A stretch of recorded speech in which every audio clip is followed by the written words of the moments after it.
Good morning, everyone, and thank you for attending RTI's complimentary webinar entitled Customer Satisfaction and Loyalty Research Program. My name is Todd Doreen, and I am Head of Marketing and Business Development here at RTI Research. And before we get started with our presentation and my introduction to today's presenters, Howie Firestone and Dave Roush, I'd like to mention a few things first. We will be recording this presentation and making it available upon request. All attendees will be in muted mode, but can ask questions through the GoToMeeting chat function on your dashboard. And at the end of the webinar, and when you exit, there will be a very short survey pop-up, and we greatly appreciate it if you took the minute to answer those questions, which gives us feedback and suggestions for future webcasts. Before I turn today's presentation over to Dave and Howie, let me give you a little background on them first. Dave Roush is a Senior Vice President here at RTI, and a well-known marketing research professional in the industry. He has built a solid reputation for designing and conducting actionable strategic research for numerous clients through imaginative research design, high-quality execution, and insightful presentation. Dave's expertise is in uncovering opportunities via consumer-driven market structure and customer sat studies, as well as attitudinal, behavioral, needs-based segmentation, and brand equity modeling. Howie Firestone is a Vice President and Head of RTI's Customer Experience Research Practice. For more than 30 years, Howie has been providing clients with unparalleled marketing consultation and leads our marketing sciences function with responsibility for research innovation. In his 20 years here with RTI, Howie has developed many of the firm's innovative proprietary methods that are applied to both customer satisfaction and other research initiatives. Okay, let's get started with today's webinar. It's with great pleasure to introduce today's presenters, Dave Roush and Howie Firestone. Guys, it's all yours. Thank you, Todd. Thanks for the lovely introduction, and welcome everyone. Glad to see so many people attending, and let's get started. What I'd like to do is just give you a sense of the agenda that we're going to be covering today. And we're going to be talking about customer sat research, really what it is, why it matters, and then I will take you through that part of it and the development and implementation and ongoing refinement as far as the research process is concerned. At that point, we'll turn things over to Howie, and while he's presenting, I may chime in and heckle him a little bit just to make sure he's on his toes. But what he's going to cover with you is as follows.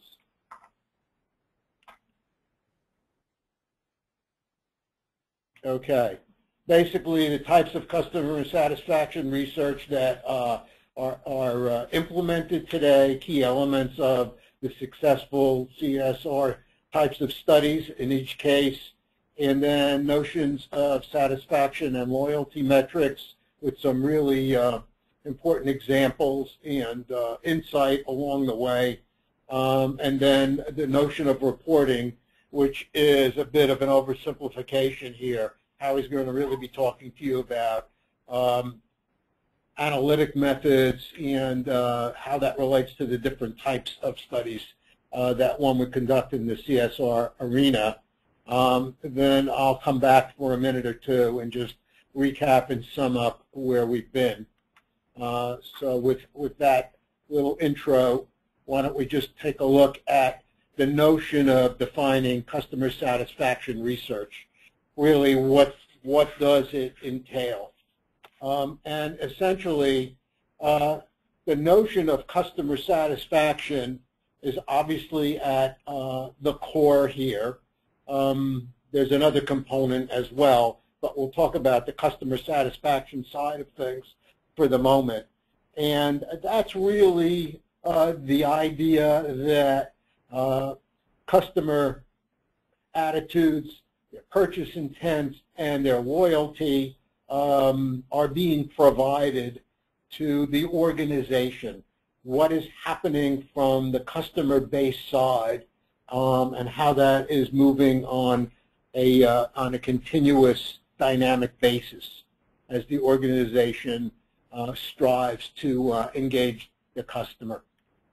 And the customer satisfaction research, of course, attends to all of those issues that I just mentioned.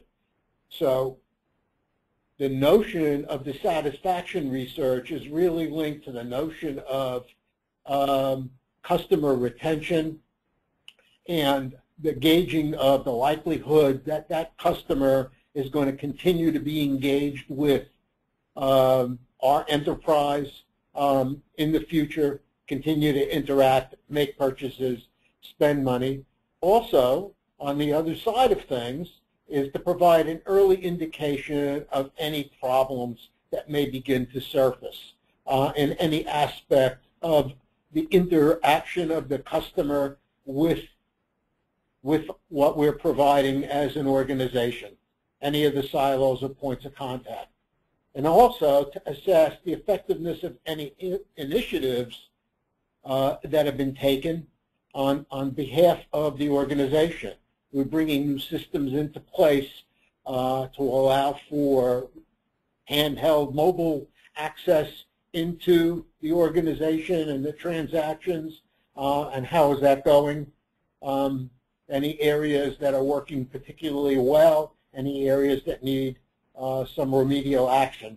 So it's a very dynamic process. In that sense, it's kind of a tracking program. And it also, another aspect of the customer satisfaction research that's pretty important for organizations is the fact that compensation is very often tied to how specific silos within the organization are performing. And so then it sends a message to the employees about the importance of, I would say, attending to customers and their needs. One other thing it does, it sends a message to the customers that the customer cares about the service and products being provided because they're asking for their feedback for improvement. That's true. Good point.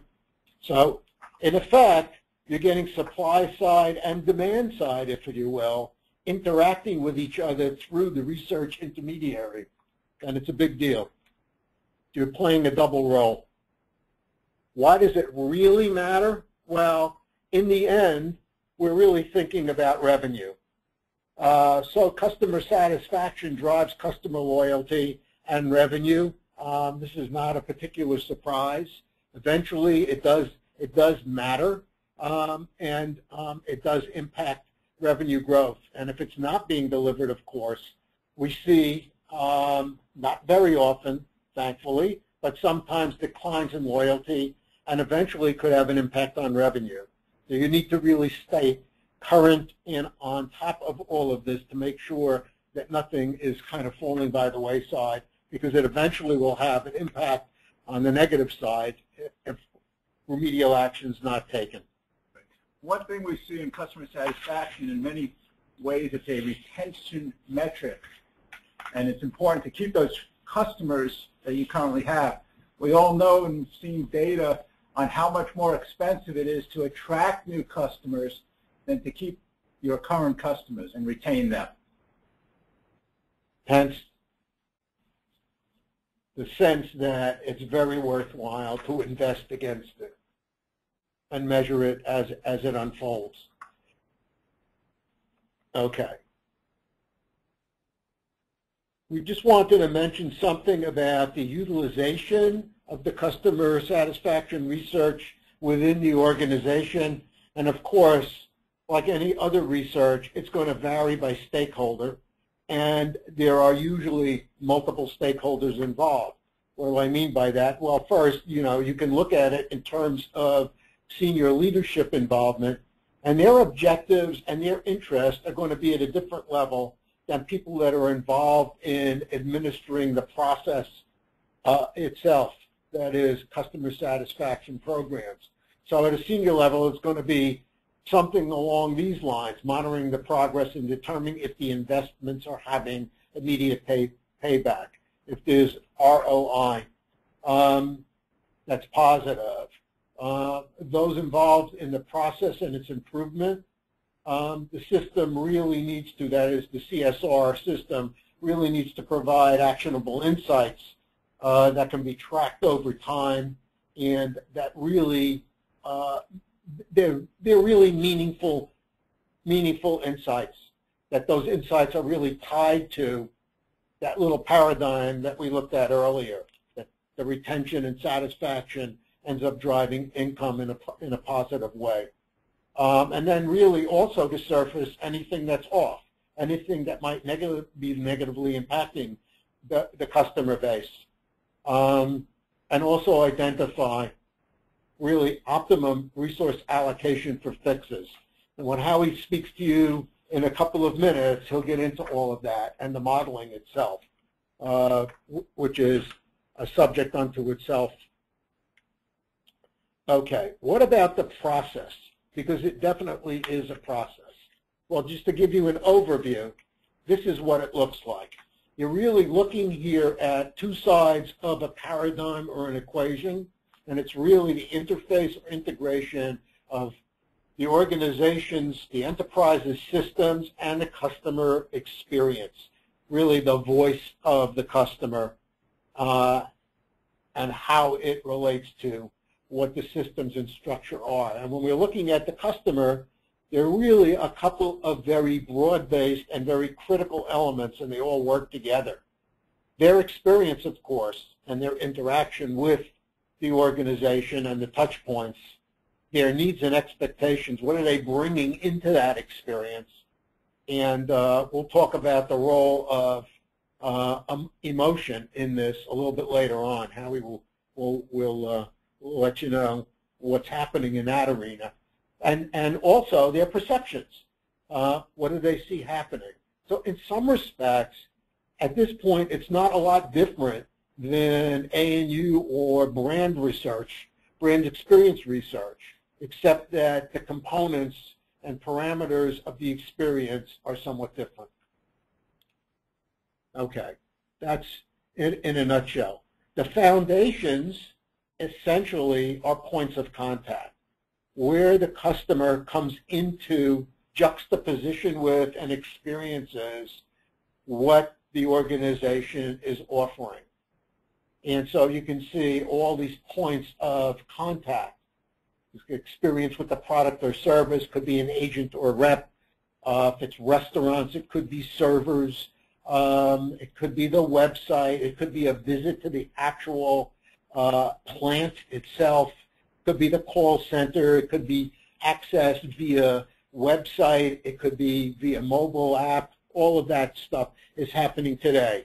But it all encompasses, that is the CSR work, the experience-based perception and the intended behavior, that is the impact of that experience and its perceptions on likelihood of coming back again and loyalty.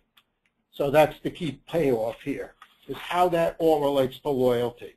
So you can see that what we're heading for is, and anybody that is really engaged in customer satisfaction research needs, we think, some kind of rigor or structure in dealing with all of this touchy-feely stuff. You know, you need some modeling on it. The key is, how do you get there?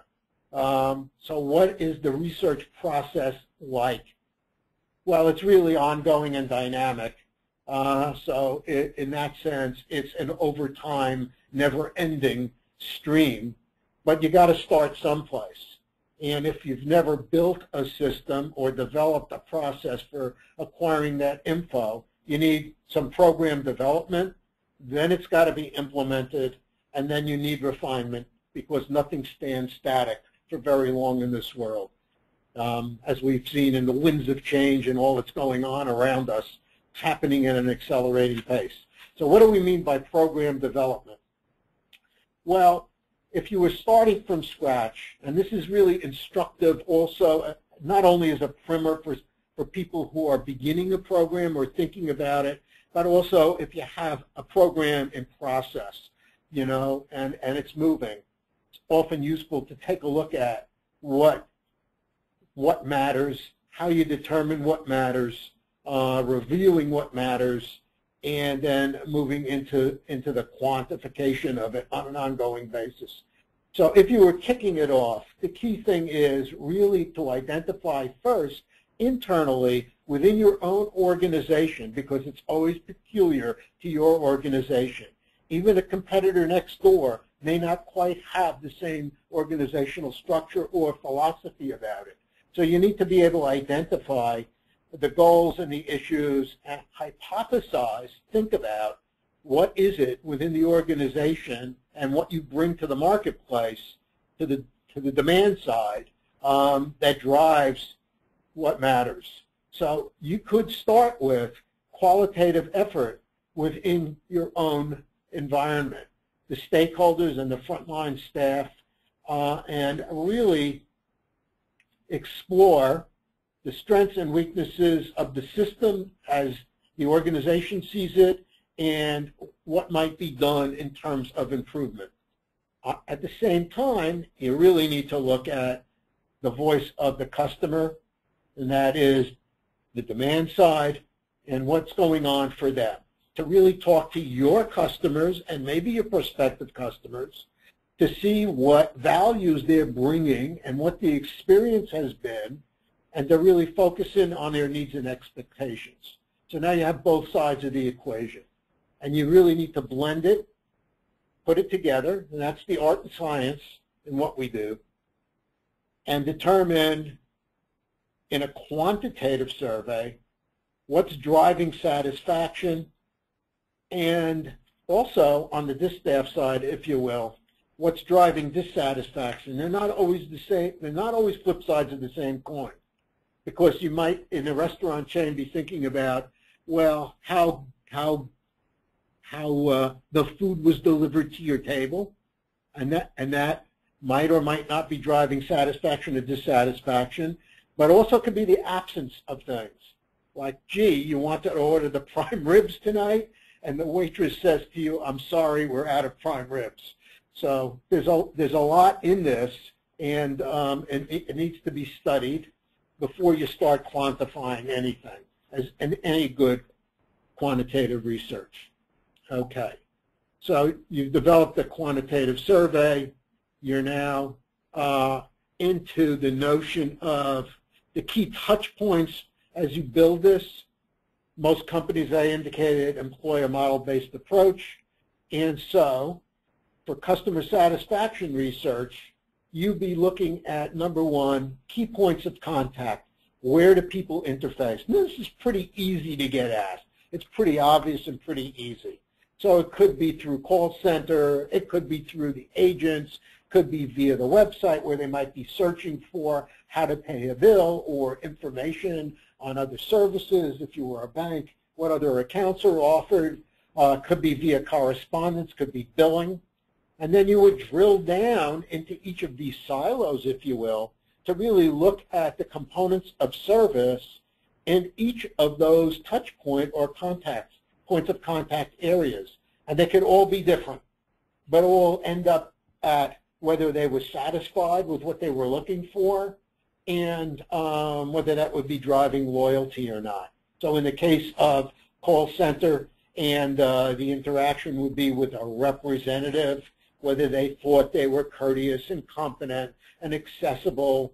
But if you were looking to resolve a problem, did they take care of it right away, or did you have to come back numerous times, et cetera?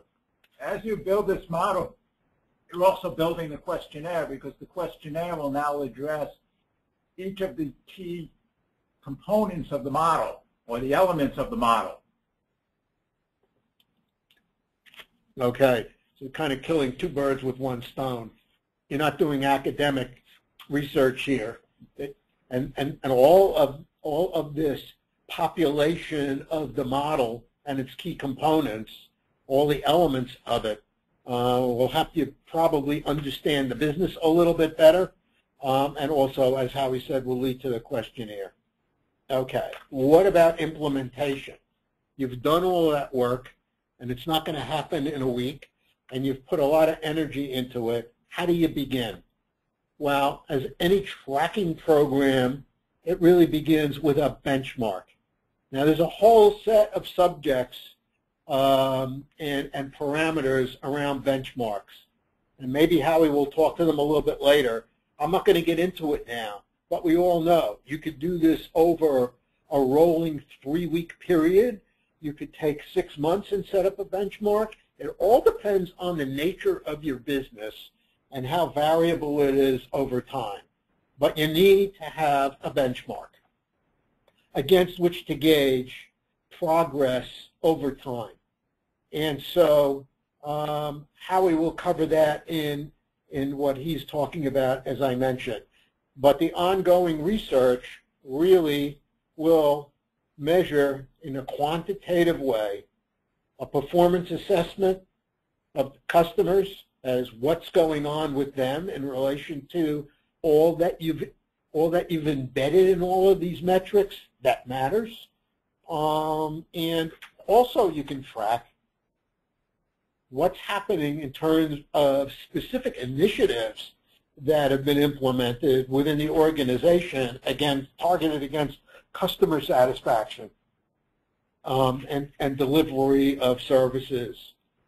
So that can be flagged in the analytics as well. One other key set of points here in terms of the ongoing program refinement.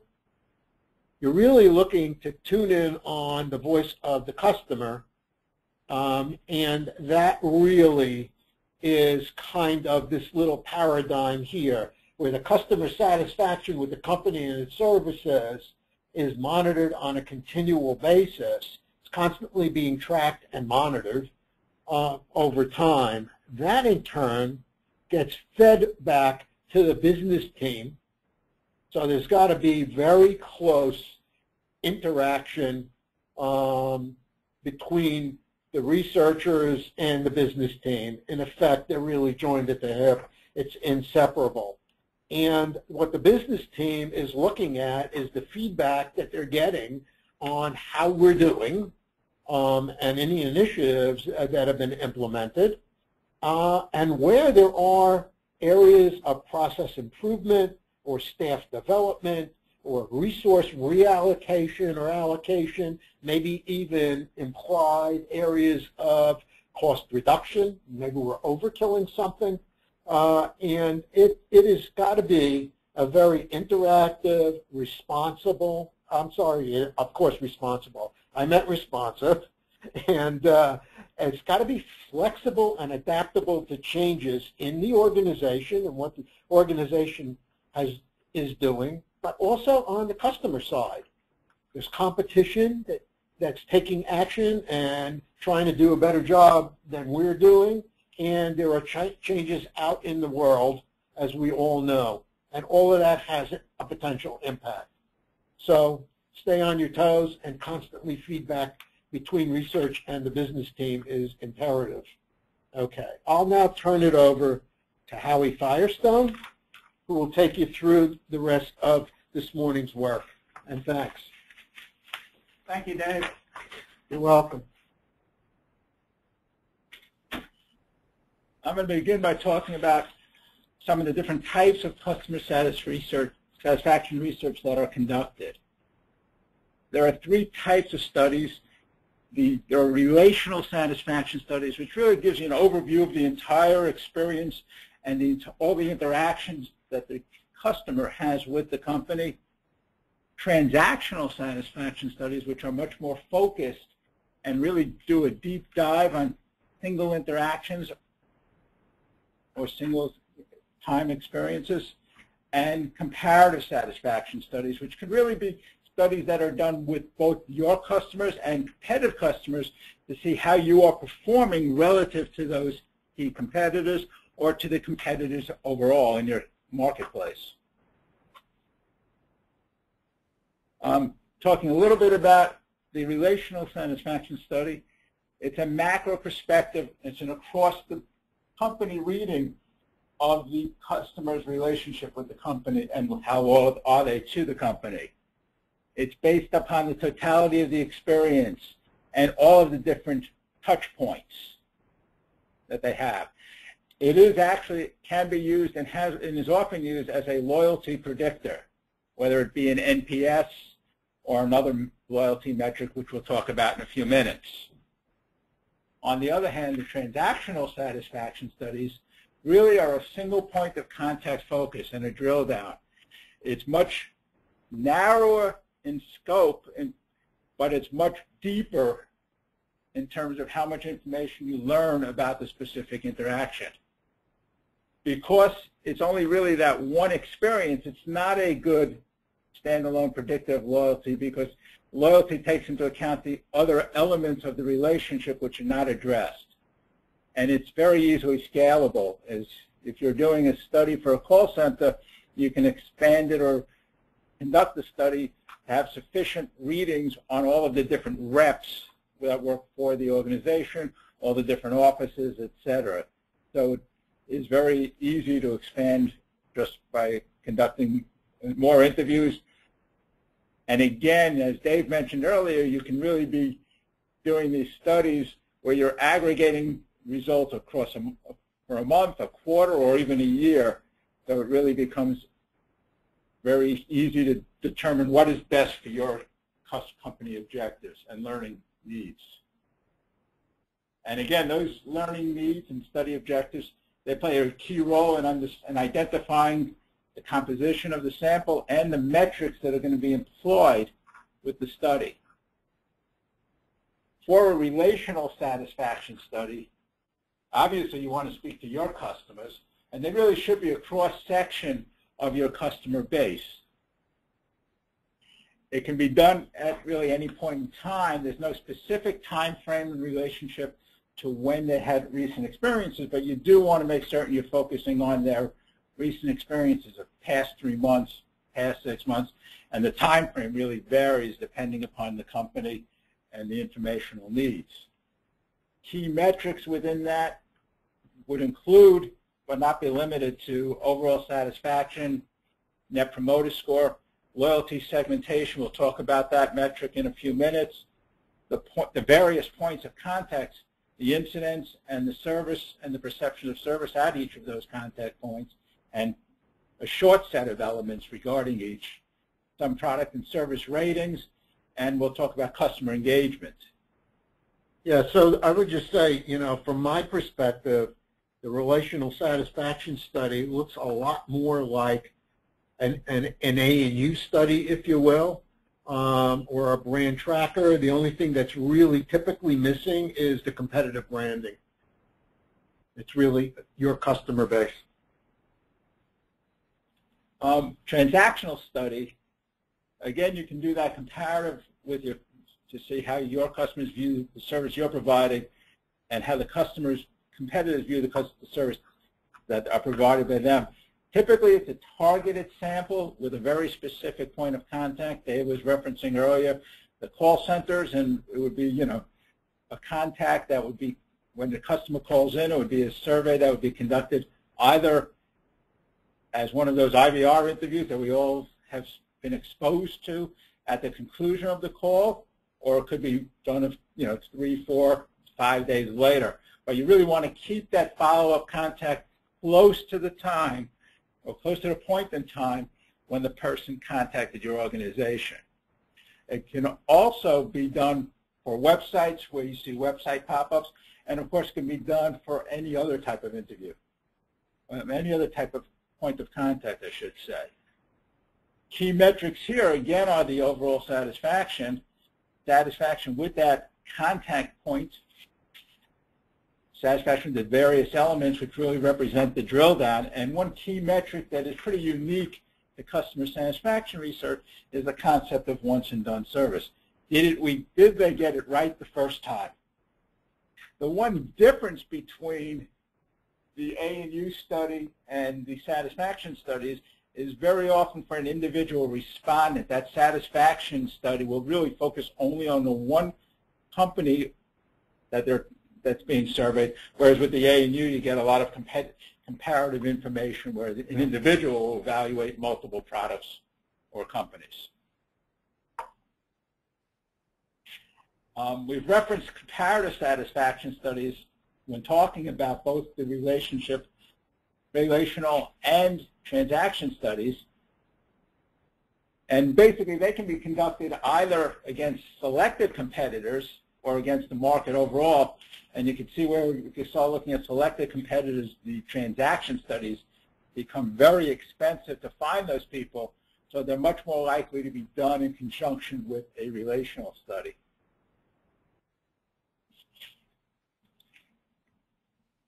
Obviously, the key benefit of the comparative study is it provides a competitive benchmark.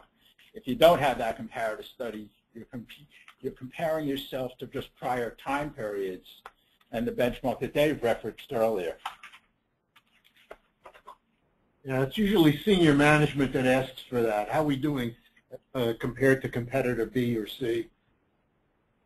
One of the things that we've been talking about, and a lot of the research has been over time has been done in that area of customer satisfaction and loyalty. And more recently, there's been research being conducted where there's been an emotional attachment to it, and that loyalty plus the emotional attachment brings us to the concept of customer engagement. The real thought being that if there's an emotional tie to the company, that there'll be more business coming and more repeat business once you can develop that connection. As a research company, we see that in our relationships with our clients. So when we have that bond with the client, we have business growth. And it's the same with your customers. If you can have a bond with them and engage them with you, the repeat business, the recommendations all increase. I'm going to switch topics and talk to some metrics that are unique to customer satisfaction research. Three concepts that are unique to relational studies are the concept of the Net Promoter Score, which you're all familiar with, I would hope, the Secure Customer Loyalty Index, and customer engagement. With regard to the transaction satisfaction studies, we'll touch on once and done service, and on a relatively newer metric, the Customer Effort Score. Net Promoter Score, it is viewed by some as a key loyalty predictor, and it's a single question that says, how likely is it that you would recommend our company, our brand, our service to a friend or colleague? And it employs an 11-point likelihood to recommend scale in which the ends are anchored. 10 equals extremely likely to recommend, and 1 not at all, and 0 not at all likely. Those points are grouped in terms of the 10 and 9 being defined as a promoter, the 7 and 8 as a passive customer, and the low end between 0 and 6 as detractors. The old concept being that they're going to be more likely to say something negative about the company. The score is calculated by taking the percentage of promoters and then subtracting the percentage of detractors. So your range will be theoretically from plus 100 all the way to minus 100. You'll get some negative numbers. While it's very helpful to understand how you're doing at any point in time, its real value comes into play as you look at how you're doing over time. Among the academicians and researchers, there are mixed opinions about the Net Promoter Score. Those who are proponents of the score like the fact that it's a simple one-number metric that's easy for senior management to understand. They feel it's stable as a measure that can be of performance that can cut across business units and industries. It motivates the organization to focus on product and service improvements. They feel it's related and correlates to revenue growth. And they like the fact that it allows for a short, simple survey. And their belief is that those concerns, the benefits of the short survey would outweigh any statistical concerns. Those who are opponents of it feel that it is not better as a metric of business growth and other metrics. They don't like the fact that a single question is being used to gauge future behavior, and it's not necessarily, and they feel it's not insightful with regard to underlying motivations. They don't like the collapsing of the scale. There are categories where people may not recommend a company. And other categories, I mean, I would be much more likely to recommend a restaurant than I would be to recommend a financial service. Mm-hmm. And there are considered by some to be a measure of advocacy rather than a measure of loyalty. And they're not necessarily linked to actual intentions. It is just a response to the question. Our opinion is that it's a useful indicator for a relational satisfaction study, but it's not as valuable for a transaction study, so I would not recommend using it for a caller satisfaction study when you're measuring the service provided by the call center. It's not a standalone measure. While it provides you an indication of overall advocacy or loyalty, depending on your view, it's really important to understand what's driving that score. Why are you improving? Why are you declining over time? So it doesn't stand alone. And as I mentioned earlier and referenced in terms of the way I talked about it not alone, it's much more valuable as a tracking study that is conducted over time, less valuable when it's done as a part of a single one-time study. As I referenced when I discussed the reason some people are opposed the Net Promoter Score is that they don't like the fact that it's a single measure. Hence, there are many researchers who feel that a composite measure does a better job of predicting recommendation and retention than a single measure. And there are really three elements to that customer relationship. One is retention, the second being advocacy, and the third kind of purchase behavior. And those are measured as the three different components of the loyalty index, which are comprised of three questions: overall satisfaction, likelihood to recommend, and likelihood to purchase additional products or services. When those three measures are combined, they group respondents in terms of four loyalty segments.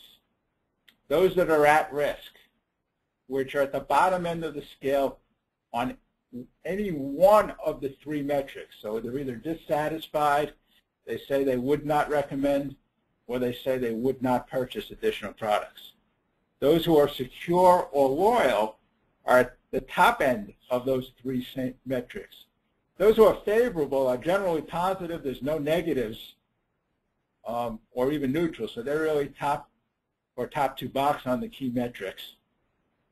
And those who are uncommitted are not dissatisfied or not at all likely to recommend, but there's something that's pulling them down. Yeah, I think this is a very, in general, it's a very useful way of looking at things, not putting all your eggs in one basket. But if you're starting from scratch with this, I would suggest analytics that tell you what's going on underneath within your category and your industry, I would say, and how it applies to and relates to consumer decision making with your customers. And that's just going to touch on one that's relatively newer, and that is the concept of customer engagement.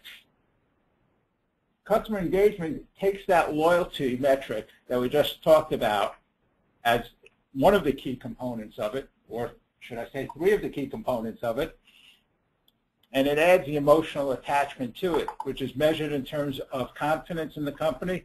Do they trust your company, and do you deliver on your promise?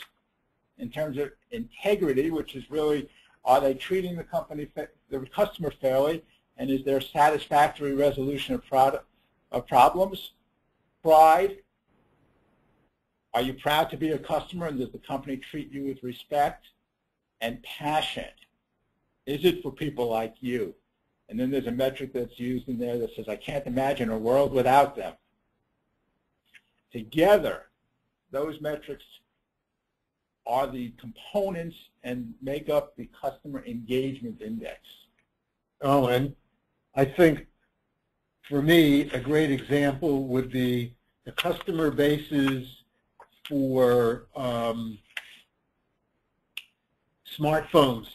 If you think about the branding there and customer interaction, the emotional attachment to Apple versus some of the competitors is going to be astoundingly different. And I think you get some of that recognition in these kinds of metrics in the engagement. You know, one of the things we found is this idea of emotional attachment plays a role in terms of determining how well the business is doing, and it plays a role in terms of business growth, especially in the restaurant category. We've seen that more so than in Fiserv. Mm-hmm. One metric that is unique to customer satisfaction research, and I'm transitioning now to a transactional studies, is the concept of once and done service. Did we get it right the first time? And you really need a combination of internal and customer perspectives. There you see on the left the rep is saying, we've got it done. And on the right you see, you want me to do what? So the internal perspective reflects the extent to which the rep or the back office did what they were supposed to do the first time.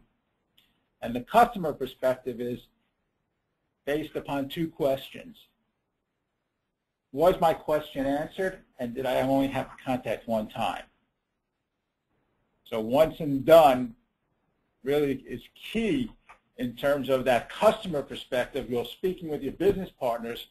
They very often are looking at it from the internal perspective, and you really have a dichotomy of results. And that the internal perspective will very often be much higher than the customer perspective, and whether or not the customer is happy, even though the individual in the organization did what they were supposed to do. A more recent metric that's also based on the transactional studies was introduced by the Corporate Executive Board in 2009, and that's a metric they're calling the Customer Effort Score. Similar to the NPS, it's measured by a single question. In this study, it's measured by the question that reads, how much effort did you personally have to put forth to handle your request? Using a 5-point scale, and as you can see, it really has a transaction focus. As per the NPS, opinions are mixed. Those who are proponents of it feel that loyalty is more based on delivering the basic promise than on delighting customers. Exceeding expectations only makes them more loyal. The CES focuses on making the customer service experience easier for the customer, and they claim it has a strong relationship with intent to repurchase. Those who are opposed to it feel that it's confusing and respondents don't know what is being asked. And having listened to telephone interviews, we had people who asked the interviewer what they meant on numerous occasions, and then they answer the question, and now I don't know the quality of the data. It's not been proven to be better than other metrics. Again, there's the concern of a single metric. And the key thing is it doesn't account for customer expectations. There are times when you know it's going to require the company to do investigation. Based on what I just said, you would understand that it's really not a question that we would recommend. If you want to ask it, I'd recommend doing something along the lines of ease of doing business. It's not a standalone. If you do ask it, you should understand what's driving those improvements or declines. And again, it's more valuable over time than it is at a one-time study. Learning provided really falls under two realms. One is the old how am I doing or evaluative metric. The more important one, well, that's is very important, but the more important one is how to provide insights and direction so that we can identify what is driving this satisfaction and where should we focus improvement initiatives. The concept of control charts is really a long-term performance over time, where the key elements are the process average and the limits. The lines there you see are the kind of the range based upon period-to-period variability. And one thing that's real key to doing control charts is to identify when processes or something has happened so that you can really determine the effect of that. In this case, a new billing process was implemented in period 14, and we saw after a slight delay a substantial increase in satisfaction as a new process was triggered shortly thereafter. Regression analysis plays a major role in customer satisfaction loyalty research, and going back to the model-based approach, we use the pie for the first level of the model and then the components within as the second level as a way of reporting that. This is really a way of identifying and quantifying what really matters. It's basically what's driving what's happening. And another analysis is an opportunity improvement analysis, which basically says if we were to improve perceptions of service for one item at a time, what would be the potential increase that we would get in terms of overall satisfaction? But what I like to do is I'd rather look at, rather than looking at each one individually, would prefer to look at them in conjunction with each other. This uses a combination of performance with each of the items in conjunction with the regression analysis. And if I move these sliders on, you can see that the pie chart on the right has had a major change by moving the specialist. If on the other hand, I move the effort slider, I can move it a great deal, and it barely touched or moved the satisfaction at all. Basically, it provides an indication of what if, answers the what if question for your business partners in a more dynamic way. It also provides a sensitivity analysis. So you know if you have to allocate precious resources, in this example, you'd put more effort and money against the specialist than the degree of effort. So it helps in a lot of different ways. Thank you, Dave.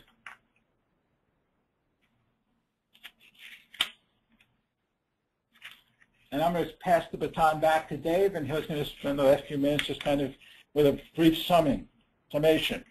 Okay, thanks, Howard.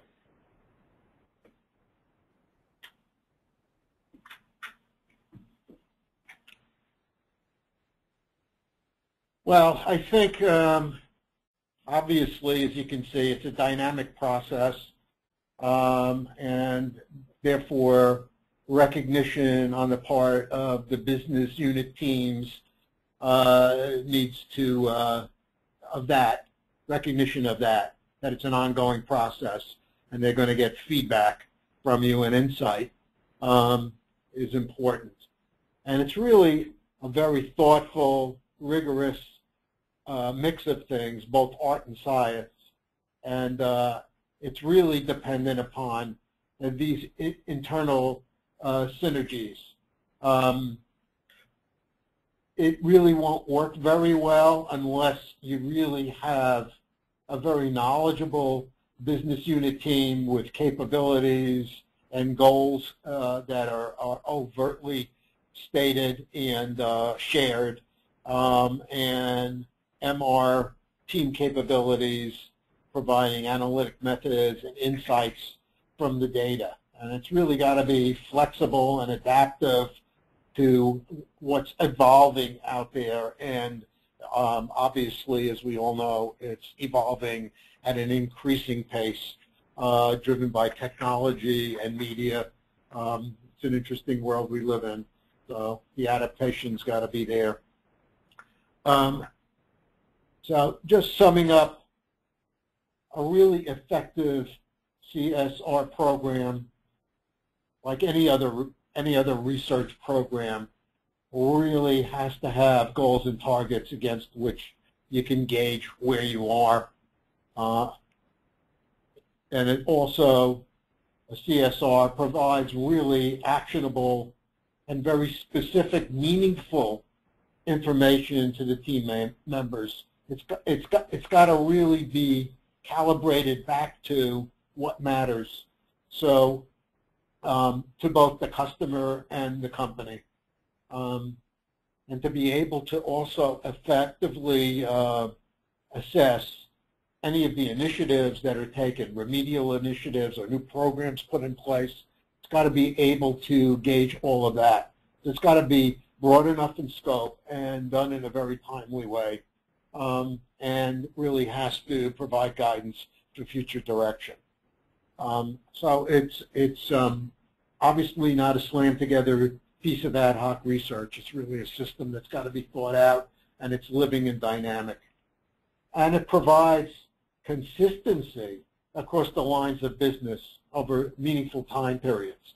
And what we're really talking about there is, you know, if you're looking at website evaluation, if you're looking at, you know, other transactional metrics, that you have some commonalities across those different silos of operation so they can get an idea of what's going on. If you're looking at, you know, points of contact. And obviously flexible enough to accommodate anything new that's coming on. Okay, and of course, especially in today's world, it's got to be affordable. These things can grow like topsy, and they've got to be reined in and assessed from time to time. And also, obviously, everyone on the team, both on the research and business side, really has to buy in, and you really need their involvement. That is the stakeholders up and down the line, as well as frontline employees, because sometimes compensation is based on what you're measuring. So that about wraps it up. We want to thank you for joining us this morning. Guys, thank you very much, both Howie and Dave, for obviously your presentation and expert insight, the better understanding the voice of the customer. Those, you know, voice of the customer or customer sat-based research programs that we have and use in the world of market research. We only have here a couple of minutes, but we do have a couple of questions, and if we could put you guys on the fly here, if you could take a look. Just opening it up now for the guys here.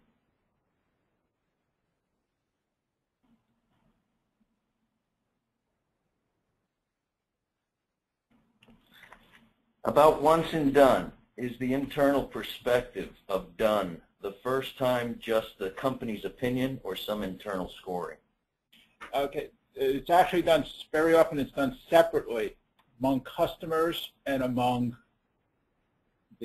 the company. And the internal perspective is usually in terms of, did the rep do what the company wants them to do? Did they communicate what the company felt should be communicated? Did they follow up the way it was supposed to be followed up? The opinion from the customer is very often very different, because the customer may or may not have gotten what they needed based upon what they received from the company.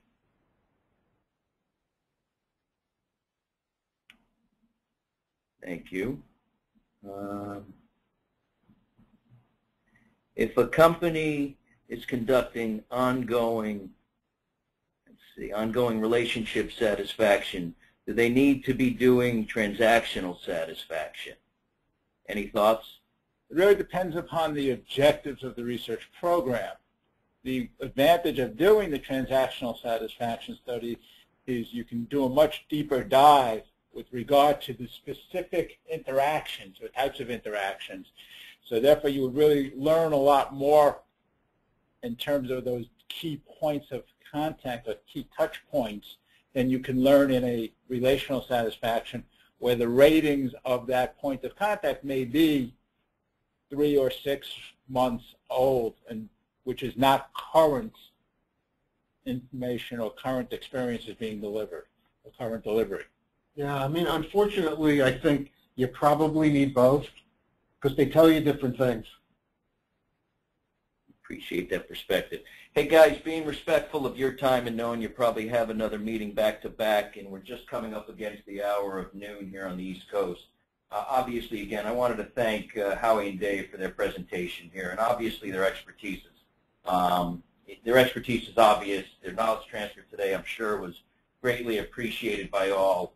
And as I mentioned in the beginning, we did record this webcast, and we'll be posting it to our website, rtiresearch.com. Or if you folks, as I mentioned earlier, would like a copy of the deck, please reach out to me directly at tdoreen@rtiresearch.com, and I can share it with you. Again, thank you all for listening. And a pop-up survey will pop up. It will take you no more than a minute, so we greatly appreciate your effort to fill it out and give us some insight and some feedback. And this concludes our webinar. Thank you again, and have a great day. Thank you, Todd.